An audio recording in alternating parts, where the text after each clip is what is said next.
كنا اتكلمنا قبل كده عن الكيز وطريقة اختيار الكي المناسب، وعرفنا انه بيساعدني في التوصيل بين العمود والهب عشان اقدر انقل الحركة والعزوم. بس هنا الخواجة قالك انا عايز انقل احمال اكبر، فاعمل ايه؟ قالك نكتر الكيز في العمود بالمنظر ده.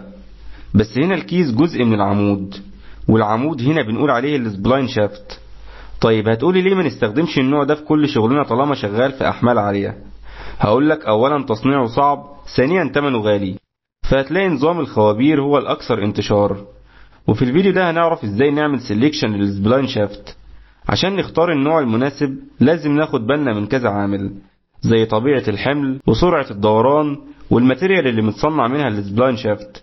اول نوع وهو الانفوليت سبلاين، وده الشائع والاكثر انتشار، وده بيتميز بزاوية ضغط بتوصل 30 درجة وبينقل احمال كبيرة. تاني نوع وهو الريكتانجولار سبلاين، وده مناسب للأحمال القليلة والمتوسطة. تالت نوع وهو التريانجولار سبلاينز، وده فكه وتركيبه سهل لكن يفضل في الأحمال الخفيفة. بعد كده ببدأ أشوف إيه الأحمال اللي عندي، فببدأ أشوف قيمة العزم المطلوب نقله، واللي من خلاله بنحدد قطر العمود المناسب وعدد الأسنان. بعد كده بشوف سرعة الدوران، ودي مهمة لحساب الإجهادات الديناميكية، فبنشوف عدد لفات الخارج كام وعلى أساسها بنكمل حساباتنا. بعد كده بنشوف نوع الحمولة أو اللود تايب، وبدرجة كبيرة واللي بيسبب أعطال في العمود بشكل كبير إجهاد الالتواء أو الترشنال لود. بعد كده بنشوف المادة المستخدمة أو الماتيريال اللي متصنع منها السبلاين شافت، وهنا بنحدد نوع المادة اللي بيتم استخدامها لتصنيع السبلاين شافت. وأشهر المواد اللي بتصنع منها السبلاين شافت هو الهاردند ستيل، وده بينقل أحمال عالية زي ال AISI 4140. وفي برضو الألوي ستيل زي الكروم والبودينيوم 442. فلازم نتأكد ان المادة اللي مصنوع منها السبلاين شافت قادرة تقاوم التآكل والإجهادات الديناميكية.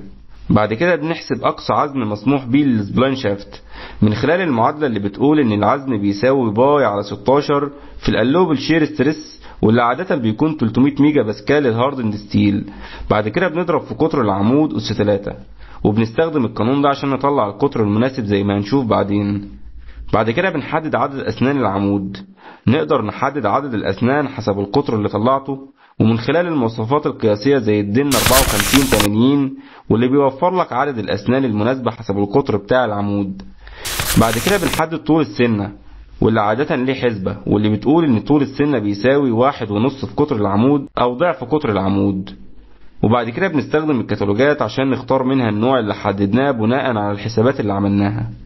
وزي ما تعودنا بنحط مثال على كلامنا ده.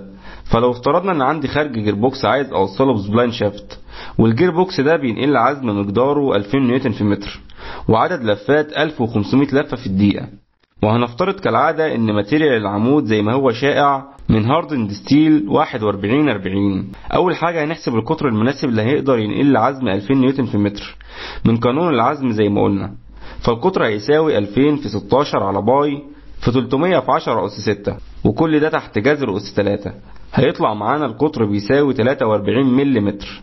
هنقربه ل 45 حسب الجداول القياسية، وبناء على المواصفات القياسية وعلى القطر هنطلع ان انسب عدد اسنان 16 سنة، ولازم يكون المديول واحد للسبلاين الداخلي والخارجي.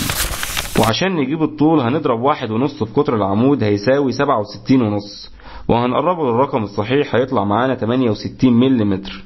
بعد كده بناء على المعطيات اللي معانا بندخل على كتالوجات شركات مصنعة، وبنبدأ نختار النوع المناسب لنا زي ما احنا شايفين.